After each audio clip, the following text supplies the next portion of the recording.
স্বৈরতান্ত্রিক যে প্রবণতা সেটি যদি না থাকে তাহলে 90 দিনের মধ্যে এই স্বাস্থ্য খাতকে ওনারা জনমুখী স্বাস্থ্য খাত হিসেবে আমাদেরকে উপহার দিতে পারবেন।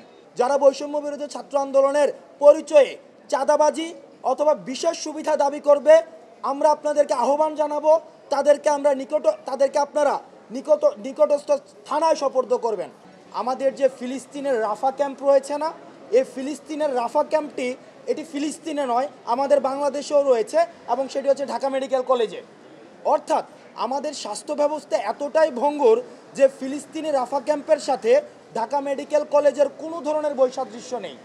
অর্থাৎ বিগত সরকার আমাদের এই স্বাস্থ্য খাতকে জানাজা করে দাফন কাফনও সম্পন্ন করে দিয়েছেন।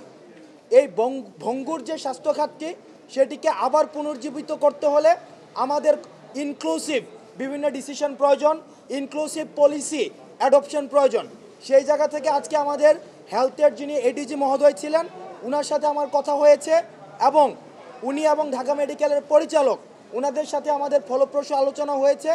ওনারা আমাদের আশ্বস্ত করেছেন যদি লাল ফিতার দৌরাত্ম্য না থাকে, যদি রাজনৈতিক আধিপত্য না থাকে, যদি কোনো ধরনের পলিসি ম্যানিপুলেশন না থাকে, টেন্ডারবাজি বা মাফিয়াতান্ত্রিক যে প্রবণতা, স্বৈরতান্ত্রিক যে প্রবণতা সেটি যদি না থাকে তাহলে 90 দিনের মধ্যে এই স্বাস্থ্য খাতকে ওনারা জনমুখী স্বাস্থ্য খাত হিসেবে আমাদেরকে উপহার দিতে পারবেন।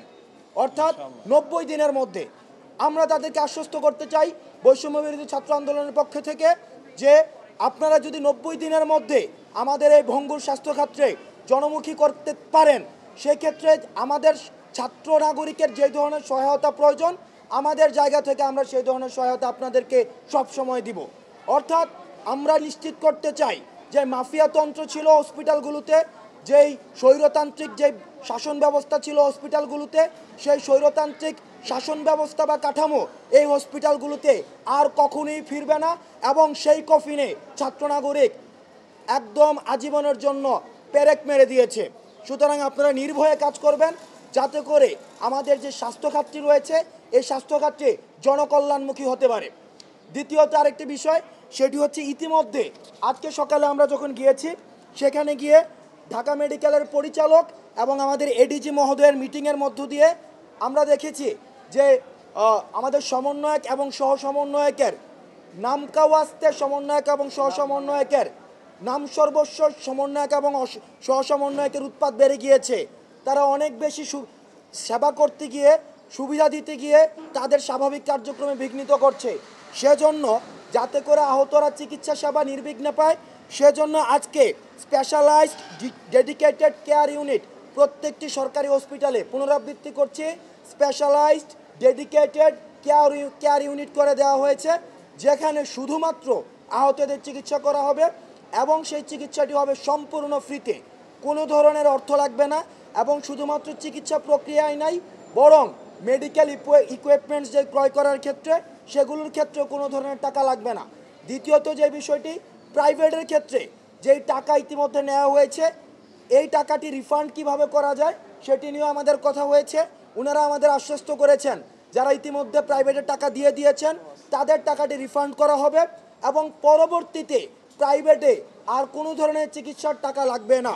অর্থাৎ আমরা যদি দেখি আহতদের চিকিৎসার সরকারি এবং বেসরকারি খাতের যেই সেবাটি রয়েছে সেই সেবাটি সম্পূর্ণভাবে ফ্রি করে দেওয়া হয়েছে, আজকে থেকে সম্পূর্ণভাবে ফ্রি।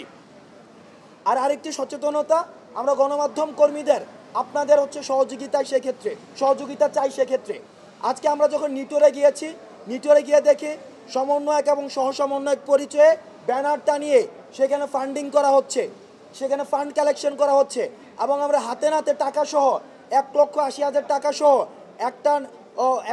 একটা পক্ষকে আমরা ধরেছি। আমরা স্পষ্ট করে দিতে চাই বৈষম্য বিরোধী ছাত্র আন্দোলন 5 জুন থেকে যখন আন্দোলনটি করছে আজকে পর্যন্ত আমরা কোনো ধরনের আর্থিক লেনদেনের সাথে সম্পর্কিত না, একটা টাকাও আমরা আর্থিক লেনদেনের সাথে সম্পর্কিত না।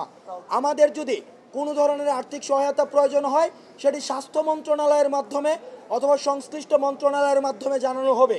যারা বৈষম্য বিরোধী ছাত্র আন্দোলনের পরিচয়ে চাঁদাবাজি অথবা বিশেষ সুবিধা দাবি করবে আমরা আপনাদেরকে আহ্বান জানাবো তাদেরকে আপনারা নিকটস্থ থানায় সোপর্দ করবেন।